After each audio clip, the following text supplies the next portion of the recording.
নমস্কার বন্ধুরা, আজকের রেসিপি হলো খাসির মাংস। প্রথমে আমি আলুগুলো ভেজে নিয়েছি।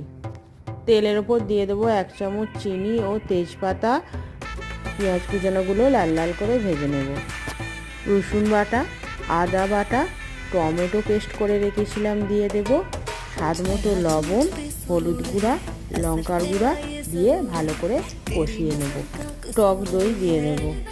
এখানে 500 গ্রাম খাসির মাংস নিয়েছি, মাংসটা দিয়ে দেব। দিয়ে ভালো করে কষিয়ে নেব। কষিয়ে নিয়ে আমি আলুগুলো লাল লাল করে ভেজে রেখেছিলাম সেইগুলোও দিয়ে দেব। ওপর দিয়ে একটু কাশ্মীরি লঙ্কা গুঁড়ো দিয়ে দেবো রং হওয়ার জন্য। তারপরে পরিমাণ মতন জল দিয়ে আমি কুকারে দিয়ে 6টা সিটি মেরে নেব।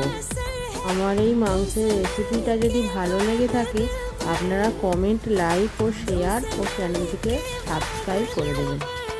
গরম মশলা দিয়ে নামিয়ে নেব। আমার মাংসের রেসিপি রেডি। কমেন্টে জানাবেন কেমন হয়েছে। টাটা।